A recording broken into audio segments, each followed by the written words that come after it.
Hey there, everybody. Welcome to Gather and Go, the podcast that helps you plan, promote, and lead better trips. I'm Brian Jewell. I am your host. I am feeling, well, especially human today, and I am super thankful that you joined me. As always, my promise to you is that I'm going to do everything I can to make this investment of your time worth your while. Now, I'm feeling especially human because of the super invigorating conversation I had with Kelsey Tonner of Guest Focus, all about how people like him and people like you can integrate artificial intelligence deeply into the operations of their business. This is today's featured conversation. It's actually kind of a supersized interview. Kelsey had so much to say, and it was so detailed and practical that I just let the tape roll. And I want to play the entire conversation for you, unedited and uncut. So what are you going to hear? You're going to hear Kelsey talking about how smart AI systems can revolutionize your travel business. He's going to explain why AI might seem frustrating to you right now, and he's going to give you a roadmap for building an AI brain that connects all the data in your organization. Now, I'm so excited for you to hear from Kelsey that I'm going to dispense with all the regular top of show segments. We're going to get straight into this featured conversation as soon as we can. I will tell you, though, that once the interview's finished, I am going to come back and give you a quick wrap up of some of the most important things Kelsey talked about, just to make sure that you don't miss them. And I hope you'll stick around to the end of that wrap up, because when we're done, I'm going to share some of my thoughts on why you can't afford to sit on the sidelines of the AI movement any longer. So without any further ado, here's my conversation with Kelsey Tonner.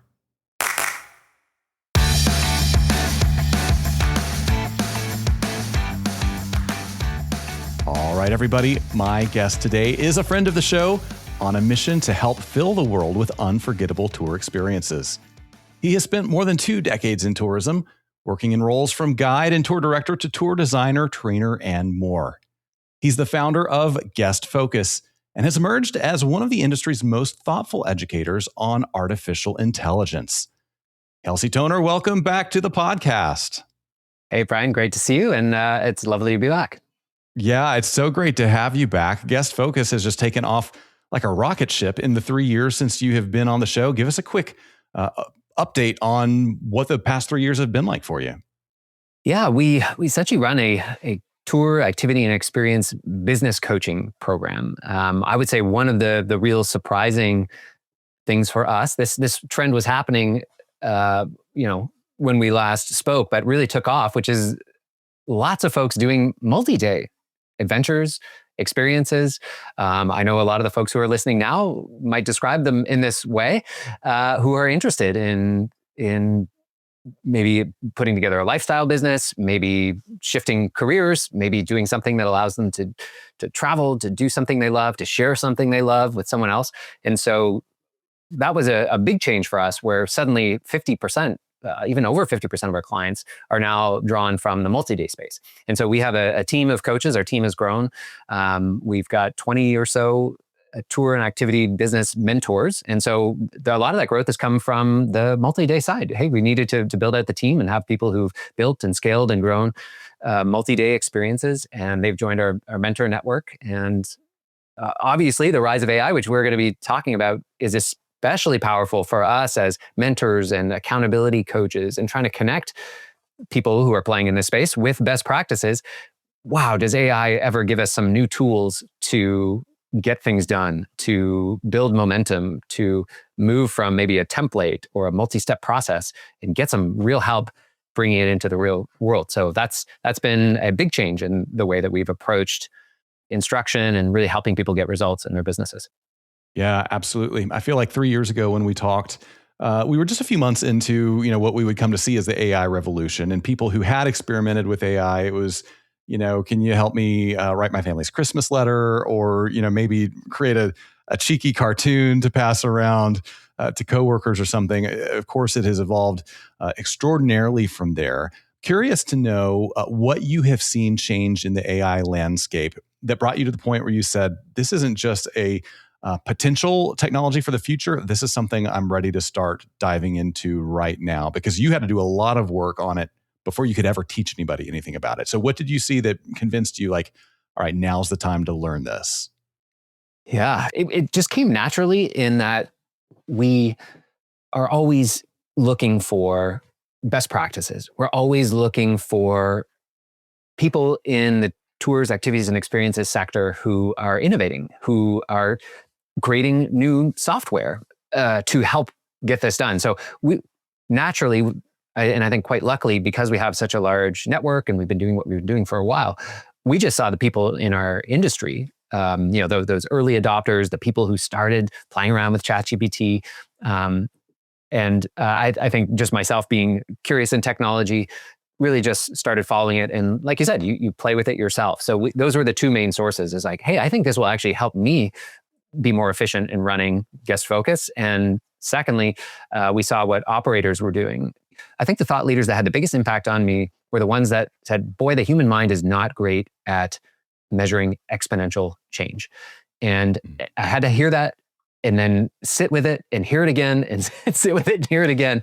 And that's when I said, gosh, we really not only need to be paying close attention to this, but view it as something that is going to be extraordinarily disruptive to the way that the status quo, the way that we're running our businesses, and is just an incredible opportunity specific to our industry for us to stay focused on our zone of genius, on designing experiences, hosting amazing experiences, and actually maybe spend less time doing a lot of the rote work, the admin work, the customer service, the back and forth, like all of those tasks that can eat up a lot of time and aren't necessarily our favorite parts of running these businesses. So that combination of factors certainly led me to do it, but you hit the nail on the head. We play with this ourselves. And it took a while before we started creating training on it, because we really wanted to see what was working for us internally. Yeah. Okay. So the training that you have put out there, I've told you this before. I'll say it again in front of our audience. It is the best training I have seen on AI in tourism by quite a wide margin, especially for the tour operator. There are other great folks out there doing great sort of thought work on AI and travel, but you have a LinkedIn newsletter, you have a really, really awesome YouTube series that you're doing on AI. What's it going to be, like 14 episodes by the time you're done with it? Yep. That's been, we certainly, one of the commitments with Guest Focus was we could have kind of the Costco approach of like, hey, if you're going to ultimately sell coaching and mentorship and a program like this, like give away lots of free samples. And so we got really committed to, hey, like you don't have to pay us $1 to get access to some of our training, to get access to some of these best practices. And so, yeah, I think a couple of years back, I just committed to like, hey, every week we're going to put out a training video for business owners on the Guest Focus YouTube channel. And then we sort of repackage it, of course, and distribute it in other ways.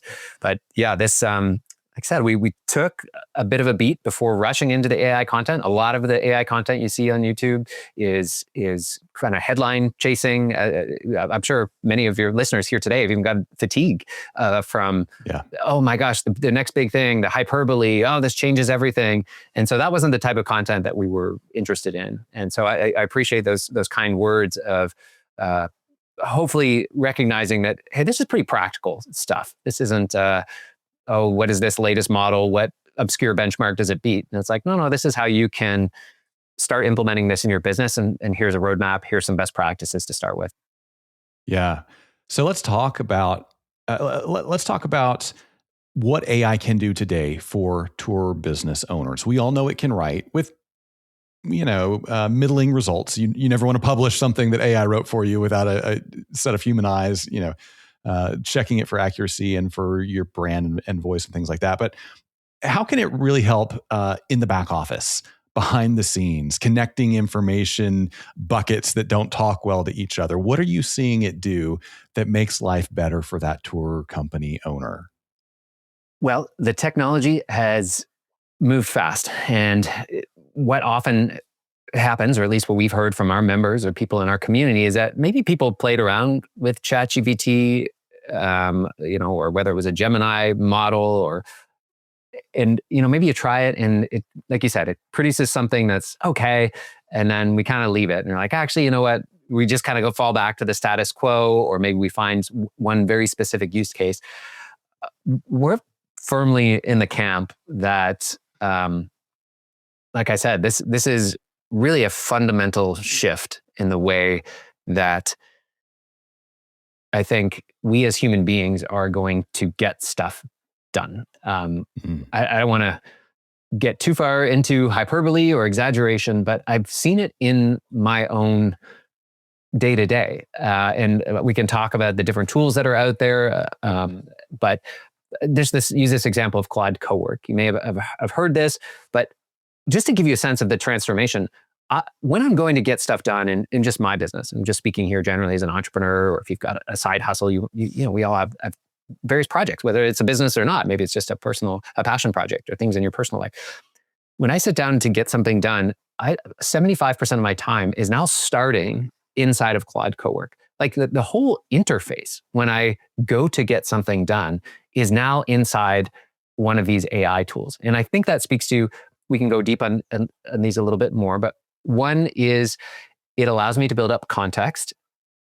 It keeps things in a centralized location, and I get better results from these AI tools the more that it knows about me, my priorities, the conversation I had last week, the goals that I've got for the next 90 days, and more.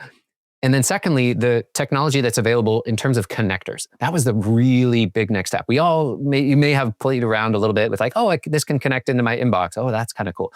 Now you can connect an AI tool into every single piece of software, essentially, that you're running your business on. And not only does it connect into them and like, I can pull some information from there, or I can go and just be like a read only, but now it's actually able to manipulate that data, those files. It can create obviously emails for you. It can build multi-step and really complex processes. So that has been especially over the last year, new technology that has arrived that is so transformative just in where you go to do work. Does that make sense? Yeah, absolutely. In your materials, you almost use some anatomy terms to talk about integrating AI into your business. You talk about an AI brain, you talk about an AI nervous system. Can you unpack those two ideas for our listeners so they can kind of start to wrap their heads around how it integrates into business? Yeah.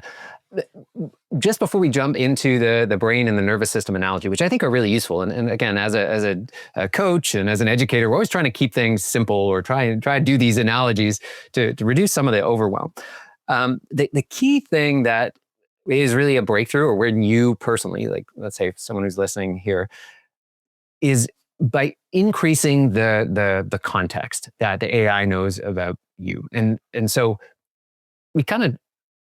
The way that I would approach this is say, if you've engaged with a chat, one of the things about those chats that you very quickly find out is, one, it's a bit like ping pong, right? It's kind of back and forth. You hit the ball over the net, maybe with a question or a query, or you're asking for some advice, and then it comes back, and then it kind of stops. And then that's the chat interface. I find this very much like ping pong. And you can upload context into that chat. But guess what? When you start a new chat, all that context is gone. It's not remembering that conversation. And that can lead to some frustration. Now, this is evolving, certainly. Like you may have seen like cross-conversational memory. These are new features that are coming along. And but the issue that I had is like, well, I didn't really know what it remembered or what parts of what conversation it remembered. And by the way, we've had maybe 1,000 chats now. So how reliable is that memory? And by the way, as a coach and a mentor, I'm often working with these different business owners. So I wonder sometimes about my like ChatGPT or Claude history, that it's deciding, is like, boy, Kelsey seems to be running like some 75 odd businesses across the United States and Europe. This guy's really busy. And so there's some issues there around context across time. And so the next level up, if I can go here, Brian, would be those of you who've maybe played around with projects.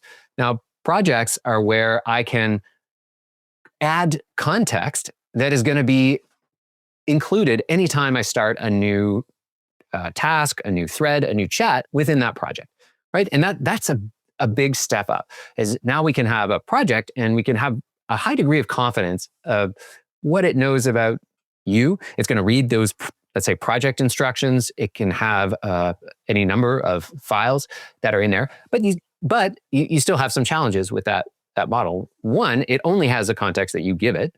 Two, from thread to thread, each time you say, hey, I'm going to have a new conversation, it's not going to have access to those other threads. Meaning, hey, we just had this big, long chat about the type of tour description I want you to write. And then I go and have a new tour description. You're left with two options. Okay, do I create a new thread?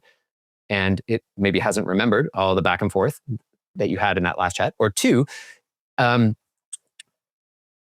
you go back to that same thread. And this is something I really want to hit home. We do it in the series, but what happens when you go back to that same chat is that it gets compressed over time. As you can imagine, you have big, long conversations. Maybe you've responded to all of your reviews in one long chat, or you're doing tour description, just because we were talking about doing tour descriptions, and you keep going back to that one long chat. Well, the issue here again is one of memory that gets compressed. It is deciding, okay, what should I remember from these previous conversations? And again, we're into a position where you may not know what it's remembering. Does that make sense? Of sort of two levels. Yeah. And then now, if you have any questions there or want to explore that further, I know some people are just at that level, and I don't want to undersell projects. Projects are a fantastic way to avoid this trap of, well, I just keep going back to the same thread, right? We've got that one thread in ChatGPT, and we just keep going back to it anytime we need to do that task. There's this degradation of memory over time. And to avoid that, you can have a new project. No matter what tool, in Gemini, they're called gems. Claude, they're called projects. ChatGPT, they're called projects. That can be fantastic. But the issue, secondly, is we're not giving it near enough context in that project, right? You may be just giving it some snippets, but if you take a step back and think of everything that's in your brain, everything that about your organization, your goals, all of that context is not necessarily all of it, but a lot of that context is pretty relevant to getting the best possible results. And so then you're kind of stuck with this game of like, okay, well, just how much context should I be uploading into each new project? Or do I have one project that I dump it all into? So those are some of the challenges that we found. And gosh, we hear members of our program come and they have these frustrations where they're like, I told you that already, right? Or like it keeps making the same mistakes. You recognize that this is an incredibly powerful tool, but you're frustrated by the repeated mistakes that it seems to be making, or that it's giving you that output that you have to correct over and over again. And yes, it's powerful. Yes, I know I can give it feedback. That's a beautiful part of this feature, but I'm tired of giving it the same feedback over and over again. Yeah. So the projects, is this where you grow the context from saying, hey, I'm going to upload the itineraries for our 5 most popular tours, so you know how to help me write marketing copy. But then you go beyond that and say, I've aggregated 10 years of guest reviews. I'm also going to upload that here. And I've scraped a bunch of stuff off social, and I'm going to put that here. And I've got guest survey data, and I'm going to put that here. And by putting it all there, now you're giving it a more robust feature set to market your product, let's say, write your marketing copy or your social post or something with more education, more context. Is that what you're talking about? Yes. I would say at this level, there's 2 documents. And if you go through the sort of intro to AI series on our YouTube channel, we kind of start here and then we build up to the AI brain, which we've stuck a pin in. We're going to come back to that. But yeah, at this project level, the 2 really important documents that we encourage you to create, and you can actually use AI to create these, is one is like a business profile. And so in that business profile, think of like a 10-page, Word document or Google document that gives a lot of that context about obviously who you are, but what you're up to, really get into some of your vision, your goals, the values of the business. Of course, your brand and voice, people are pretty familiar with that. Like, hey, the more instruction I give about how I want you to sound or how I sound, here are some examples. Your products and services. What are the things that you sell? What are some examples? What are things you've sold in the past? What are your assets, like website? What is the software that you use to run your business? Hey, who's on your team? Like that even at a sort of 101 level, right, can be a 10-page document. And we actually have a prompt that can help you build that. Because basically that information is either in your head or it's spread around a lot of places. So that document is fantastic to use for any new project. Always, always, always include that. And it's quite a bit of text. So it doesn't easily fit into like the project instructions. That's why we're typically saying, hey, attach this file anytime you're going to have a conversation. And that's at least going to get the baseline, and it's going to help avoid a whole lot of mistakes. The second really key piece of context for almost every single chat would be who you're serving. And this comes back to guest focus, your ideal target guest, your ideal target client. You may have had over the years or in the process of creating ideal client avatar. Maybe you've heard that before. That avatar, again, think more of a detailed 10-page document around who is it that you are serving? What is the problem you're solving with your products and services?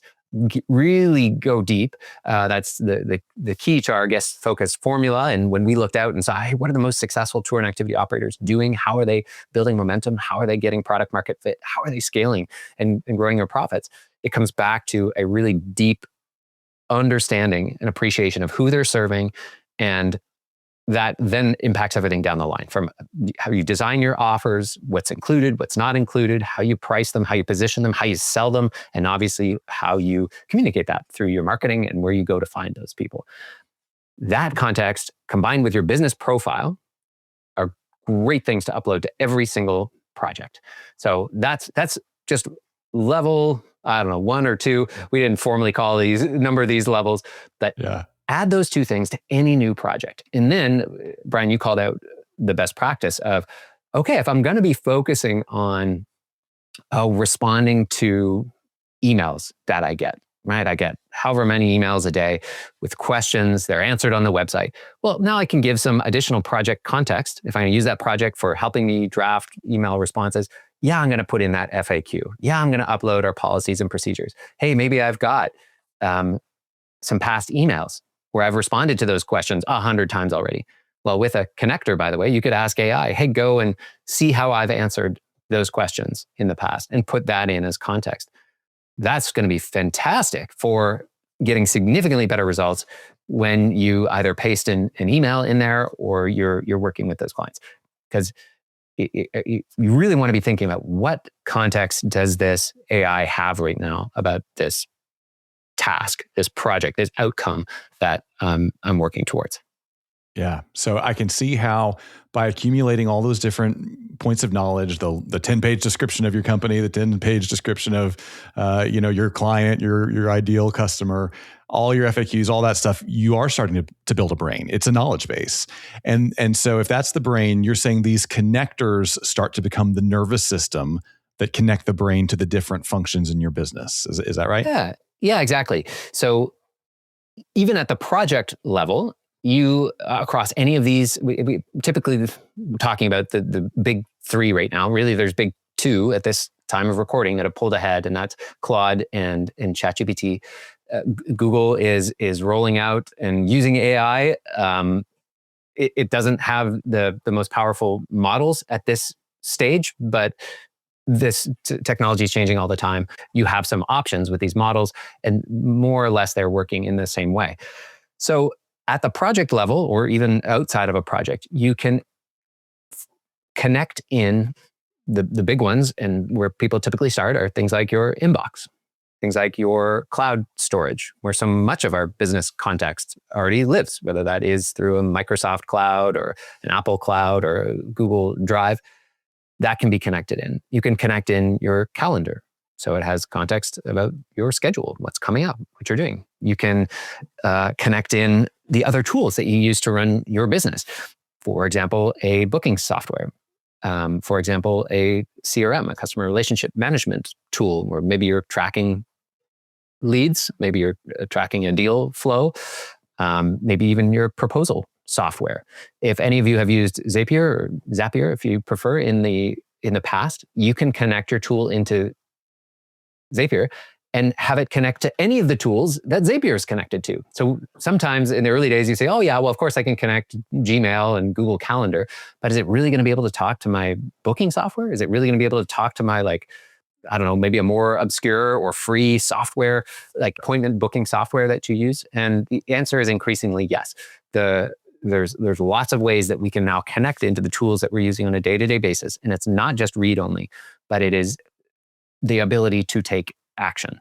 And you can set this up as kind of ease into it. You might be those, I'm sure, who are listening are a little bit nervous about doing things like that. There's a fair amount of control you have over how much action it can take. It's like, hey, I want you to ask me before you take any action. Of course, making a change to my calendar, deleting a file, sending an email. You're still very much in control, and you have some sliders there to have it ask you before you do things. And what you'll quickly find is you're increasing those permissions as you get more and more confident with AI. It's like, yeah, look, I'm not too concerned with you just going and reading an email or searching for an email or searching for a file. Like, you don't have to ask me about that. You just do it, right? And that's when we start to get into a more efficient workflow. So it's less of this ping pong of like, hey, can I do this? Hey, can I do this? Hey, can I do this? And you're kind of just sitting there pushing a button. Once you get further down the line, you can really let that nervous system rip. And one of the incredible things about these AI tools is they can do these things significantly faster than we can as human beings, and it can do multiple things at once. So, talk to me about the safety of this, and I'm not talking about from a human extinction event level sort of situation, but I can hear some of our listeners saying, if I put all this stuff in an AI, it's going to learn all my trade secrets, it's going to know all the confidential things about my company, and then somehow it's going to share that with my competitors. Is that a legitimate fear, or are there really safeguards that are going to stop that from happening? Yeah, everyone obviously will be making their own decisions about what software they're comfortable using, what degree to which they want to share information with AI. We can circle back. There's a couple best practices that I'll certainly share with you that we recommend. But no question, I would say if you're living in this modern era and you're already using a lot of the tools that we've just mentioned, hey, what is my email? Well, your email is stored online. It's protected by a password. What about all those that IP that you've got in a Drive folder, cloud storage somewhere, right? Is that safe? Is that protected? Well, it is with a password, but also more fundamentally, you're already trusting many of these same companies with a lot of your information already. Now, some of you might be like, nope, not me. I'm all pen and paper, but there's obvious trade-offs when we make some of those stances. People have, by and large, moved forward, including with, by the way, your banking, your online banking, all of your finances. Think of all the conveniences that came with online banking. The trade-off is you can be hacked if somebody can spoof you. So I guess where I encourage you to make that comparison is that if you continue to have the same degree of comfort sharing this information, essentially plugging in what is already stored onto a cloud to this AI tool, there's going to be extraordinary benefits in terms of getting better results from AI, really unlocking and unleashing some of the most impactful sides of AI. You're going to very quickly hit the wall of what's possible if you're cutting off that nervous system. We can talk more about that, but you can read the privacy and policy of all of these different tools. By and large, the data is anonymized. Once you get into paid accounts, you can click and say, hey, don't use my data to train other models. So there are protections built in.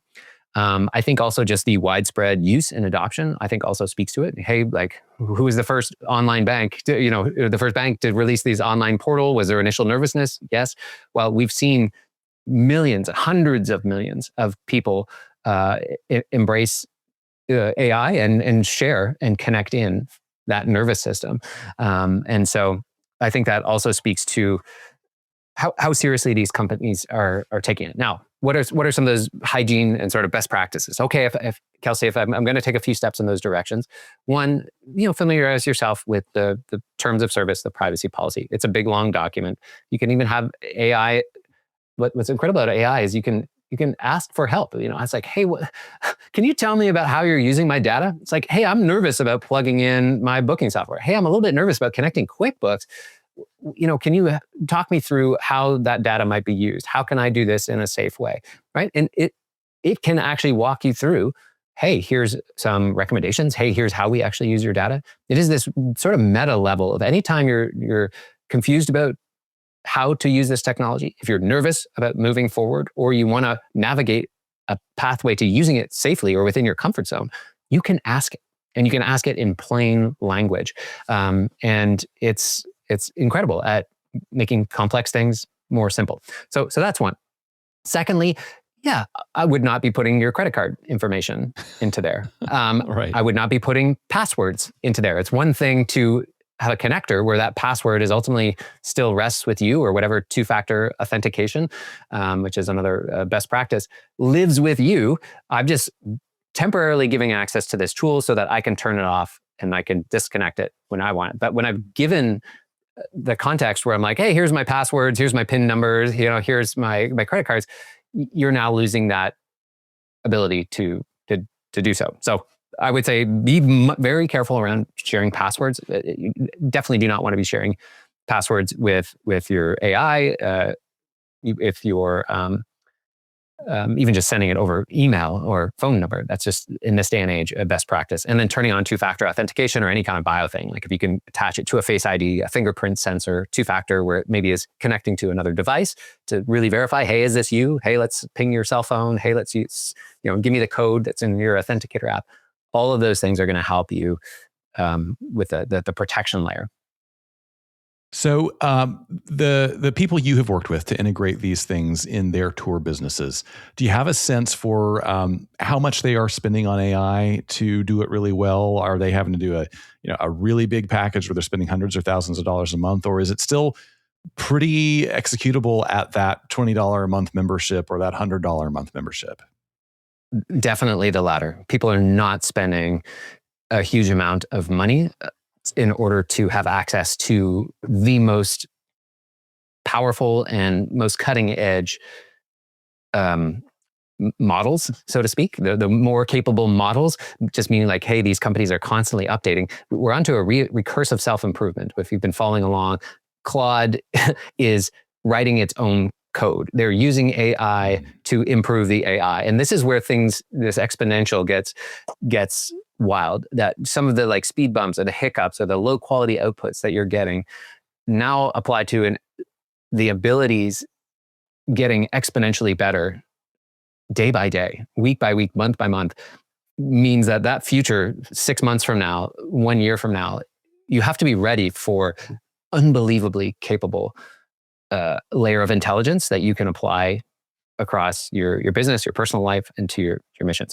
What is amazing is how cheap it is. Like I said, start on the free plan. When you hit a limit or you want access to a features, you bump up. They're incredibly generous plans in that you're not locked in. You're not signing year-long contracts. On the journey, for sure, am spending more on compute, moving up from like a $20 a month plan to a $100 a month plan. And we can talk about sort of why I made that step. But even that is a relatively nominal increase for the amount of workflows that it is able to do for me, the amount of just human hours that it is replacing. And people sometimes talk about, even griping a little bit about paying for two of these services. It's $40 a month. Of course, you don't want to be paying for something you're not using, but gosh, in terms of an ROI, it's hard to think of a better tool. And maybe one thing I'll plug here, Brian, is there's a whole lot of businesses that are coming out that is like an AI layer, which is really powered by Claude or ChatGPT or a Gemini model, but they've just got a wrapper on it. And they're like, hey, we're going to help you do this one specific thing, then you should pay us. I would encourage many of you to, you can certainly play with those. And if it's saving you time, it's making your life easy, then do it. But just know that it's almost certainly possible to replicate that exact same results with one of these core models, meaning that it's incredibly easy to, whether it's like vibe coding these days, you just describe what you want, whether that's a piece of software, whether that's a website, whether that's a function in your business, you can just describe it in natural language. And these AI models will work with you to bring it into reality. So that's where I would say be a little bit skeptical of companies that have a very specific, it's sort of that SaaS model, software as a service. And if you stacked all those up, there's going to be some people that, oh, pay us for this, pay us for this, pay us for this. And then you can get into, a few $100 a month. That's the world we are coming from, right? Where you've got the Calendly subscription, the Canva subscription, and okay, yep, maybe that's $400 or $500 a month, depending on how many of these you're ultimately using. That's really the disruption that's coming, is that a lot of those capabilities are now being folded into the core models. I'm curious, can you tell us one super cool thing you've seen a tour operator do with AI in the last few weeks? I'd love to. I do want to circle back to that AI brain. And maybe just to tease what's available in that series. And then can I come back and answer that question? Yeah, sure.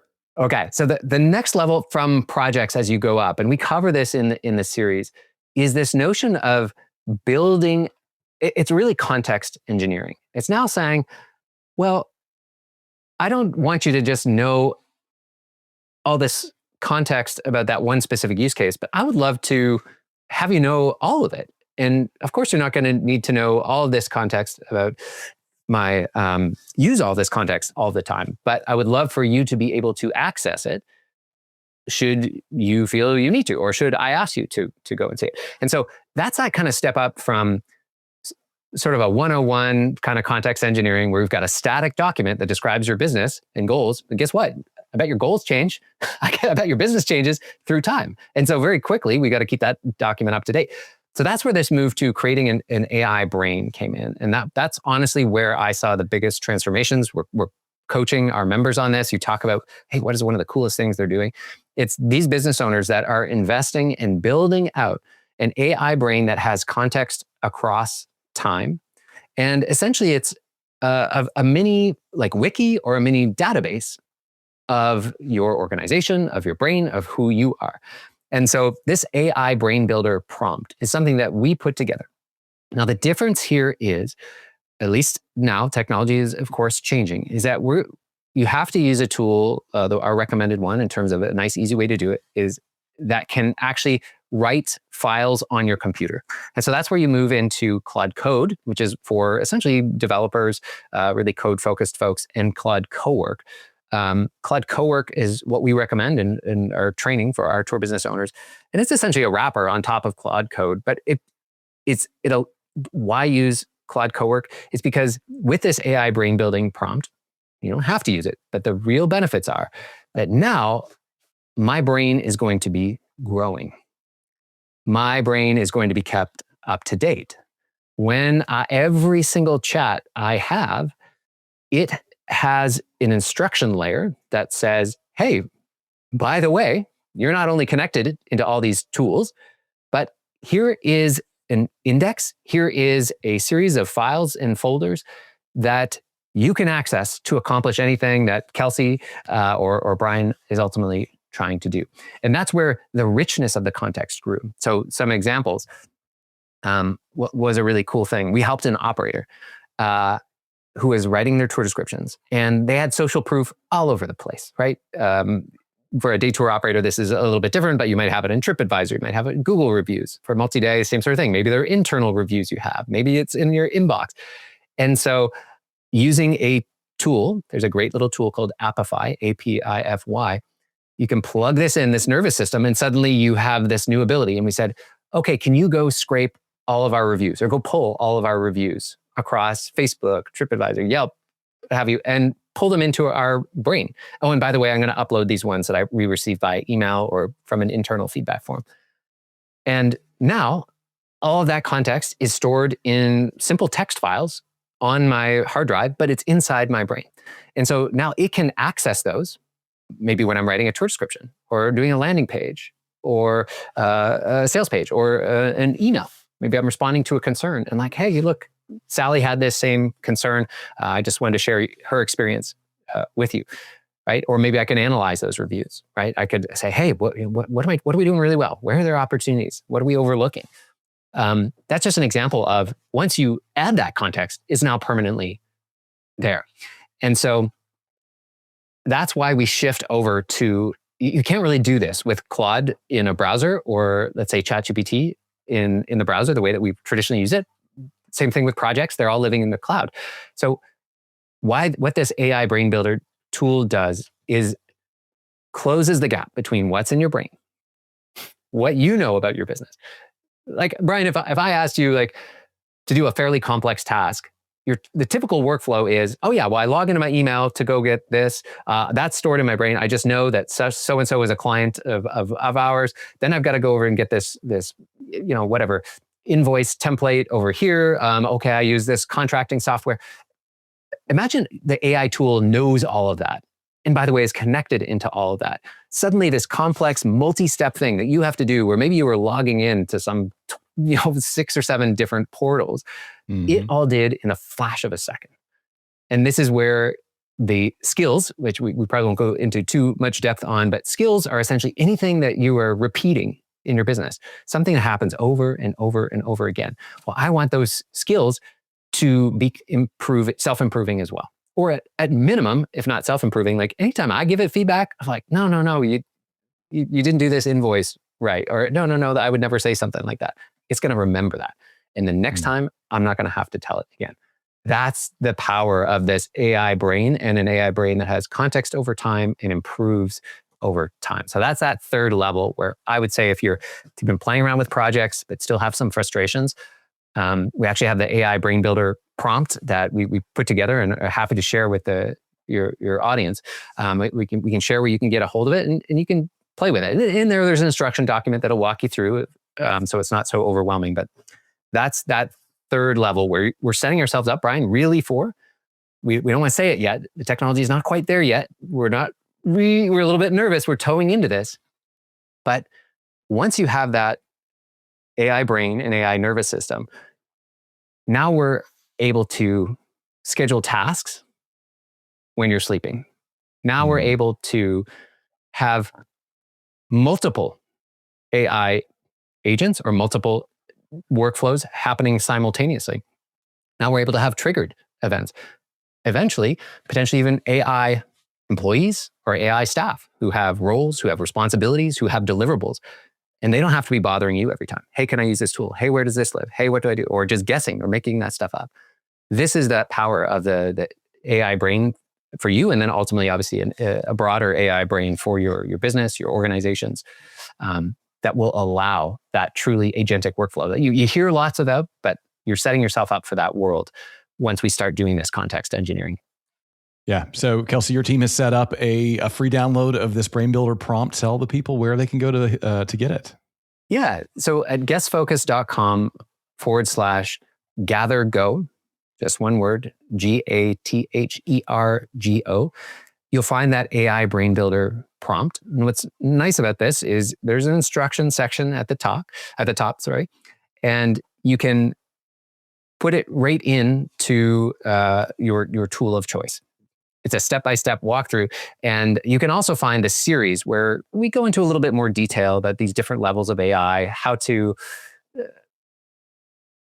ascend this ladder, let's say.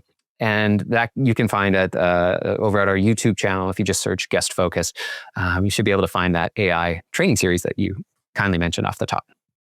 Yeah, absolutely. Well, it's been a blast. There's so much to learn here, and I know that people are going to have questions. We're going to link to you and Guest Focus and all the different ways that they can follow up and get these details. But I just can't emphasize enough what you're saying, that this is not we're going to eliminate our entire staff.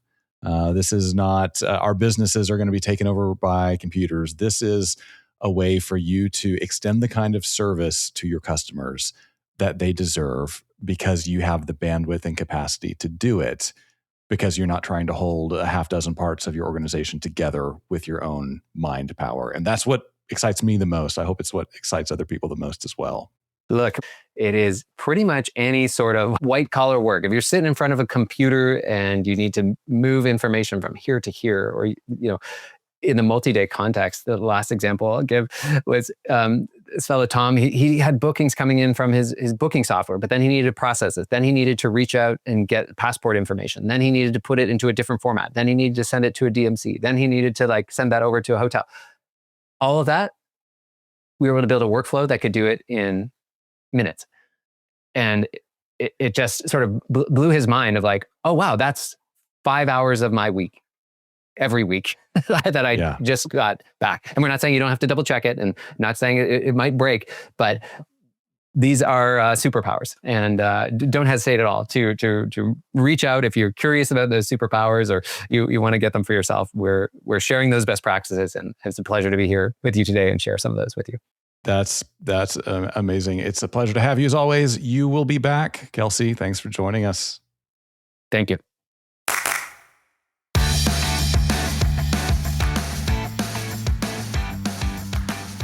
Well, I sure hope you enjoyed that conversation with Kelsey as much as I did. And I hope you took a lot away from it. In fact, there's a chance, because the conversation was a little bit longer than normal, and because Kelsey delivered so much information, that your head might be spinning just a little bit. And that's okay. What I want to do now is draw out a few of the things that Kelsey said that I think are the most important for people in your situation, and probably the most actionable for you where you are today. Now, when I asked Kelsey about how AI is changing travel business, he said, this is really a fundamental shift in the way we as human beings are going to get stuff done. I've seen it in my own day-to-day. When I sit down to get something done, 75% of my time is now starting inside Claude Cowork. He went on to say, I get better results from these AI tools the more it knows about me, my priorities, the conversation I had last week, the goals I've got for the next 90 days, and more. I think Kelsey's putting his finger on something that is really important here. When ChatGPT first burst onto the scene, 3 or 4 years ago, we were all kind of impressed by what it could do in answering questions in a conversational style, maybe creating some written documents for us. It was impressive. Many of us were deeply skeptical. I was among them, and you may have been too. But Kelsey is highlighting here that the game has really changed, and AI is no longer just about creating a document that you don't want to write yourself. It's really about streamlining your business and connecting all the different points of data in your business that are disconnected, and really paving the way for smooth and strategic business operations. Kelsey thinks this is a fundamental shift in the way that human beings get stuff done. I tend to agree that something big is happening. And I do think that within 5 years, a lot of us will be shocked by how quickly the adoption has gone. Similar to how the iPhone was adopted very, very quickly. 5 years after the iPhone came out, it was hard to look around a public space and not see one in everybody's hand. And I tend to agree that we're going to see similar adoption in AI as these tools become more and more powerful for making a real difference in your business and in your business's bottom line. Now, when Kelsey and I were talking about why AI might be frustrating to a lot of people right now, he said, it's because you're not giving it nearly enough context. He said, you may just be giving it some snippets, but if you take a step back and think of everything that's in your brain, everything about your organization, your goals, a lot of that context is pretty relevant to getting the best possible results. And what Kelsey is advocating for is building your AI assistants, your AI tools with as much information and context as you can possibly give them. I have been experimenting with this inside some of our operations here at the podcast and at the group Travel Leader. And I've really kind of found Kelsey right. The more information I give my AI tools about our organization, about my approach to creating content, about my approach to our audience, the better it is at helping me identify the right information, helping me distill big pieces of data, helping me to streamline some of my production processes. And I think the same is going to be true for you. So if you have experimented a little bit with ChatGPT or Claude or Gemini, and you find that it does some things well and it does some things really poorly, and it's frustrating to you how much time you have to spend editing content that an AI has created for you, you may just need to give it more information. And finally, when we were talking about the power of connecting your AI to your other tech tools, Kelsey said you can connect in the big ones, and where people typically start are things like your inbox, your cloud storage, where so much of your business context already lives. He said you can connect in your calendar, so it has context about your schedule. You can connect a booking software, a CRM, where maybe you're tracking leads, maybe you're tracking deal flow, maybe even your proposal software. Now, I have been following Kelsey's philosophy on this for a couple months now, following some of his recommendations, because I'll be honest, a lot of this is new to me as well. But I have found that these connectors can be a huge factor in extending the utility of the AI tools I use. So I've done exactly what he said. I've connected my AI assistant to my email, to my inter-office chat, to my cloud storage, to some other systems that we use here. And it actually performs pretty well. It can examine my calendar, help me find the last time I did something that I need to come back to, help me track down email threads or information from a few months ago that I may not remember. And the more I do of this, the more I'm seeing opportunities for AI connections between my systems that could really, really save us time and help us focus more on high value work. Now, this doesn't happen all at once. And the further you go with this, the more you might realize, to make the most advantage of a certain tool, I may need to bring in a developer. I may need to use an API to connect this one thing on my website to this other thing in my CRM. That is all down the road, and that's all fine. But if you haven't connected your AI to your email or your calendar, maybe just start there. It's not all that difficult to do. You can ask your AI, hey, how do I connect you to my Outlook? How do I connect you to my Gmail? How do I connect you to my Google Calendar? It will give you very specific directions. A lot of times you can do it right there in the chat window.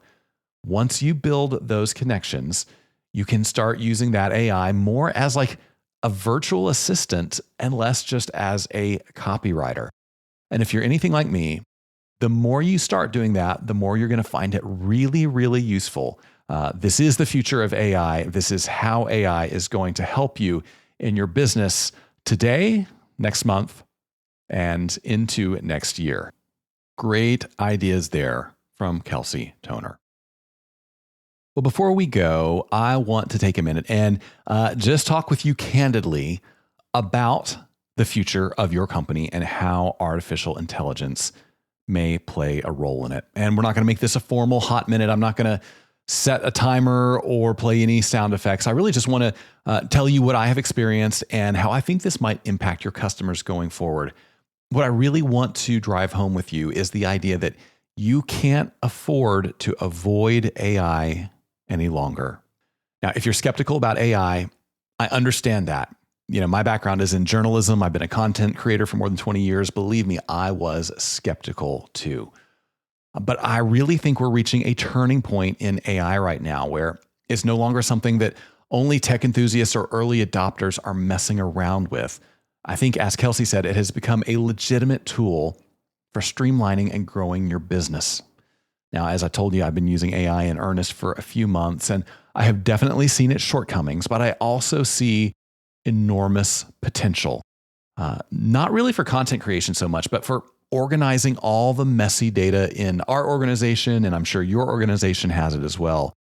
Minimizing busy work and allowing team members to focus on that high value work that's really going to move the business forward. In the few months that I have been using AI in earnest, my expectations have really changed.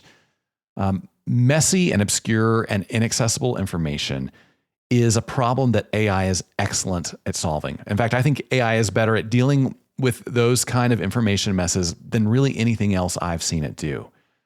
And so when I'm out in the world somewhere and I encounter questions that could easily be answered by an AI chatbot, if I don't have that information at my fingertips, I start to get frustrated.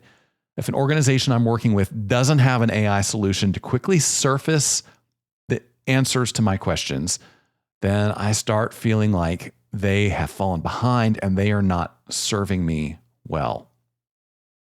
And here's why I think this is important. If I'm getting used to having AI answers at my fingertips throughout every part of life, I think your customers probably are too. They may have started off as skeptics, but as they use AI more, they're going to like AI more. They're going to rely on AI more. And if you're not keeping up with their habits or their usage patterns, their demands for 24/7 service and support, they're eventually going to abandon you in favor of someone else who does. I don't want to see that happen to you. So that's why I'm here today encouraging you to explore how you can start integrating AI into your business. Maybe it's that chatbot on your website that answers users' questions. Maybe it's some internal systems that cut down on paperwork and busy work so that you can deliver better experiences and faster. Maybe it's a use case I haven't even thought of, but that is just pinging around in your brain with all kinds of possibility right now. Whatever it is, I think the time has come where it's no longer optional to start integrating it. I think it is basically required to start the process. I'm afraid if you don't, you're going to fall behind. So if you've been wondering about whether you should start experimenting with AI, I believe the time is now.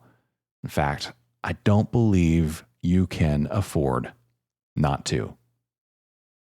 Well, that's what I think anyway. Of course, as always, you are welcome to disagree with me, and we can still be friends. And hey, whether you agree or disagree, I would sure love to hear from you. You can send your thoughts, questions, or your favorite AI business hacks to podcast@grouptravelleader.com. I read every email that comes into that account. I really do love hearing from you. And hey, you never know, your ideas might just end up on a future episode of Gather and Go.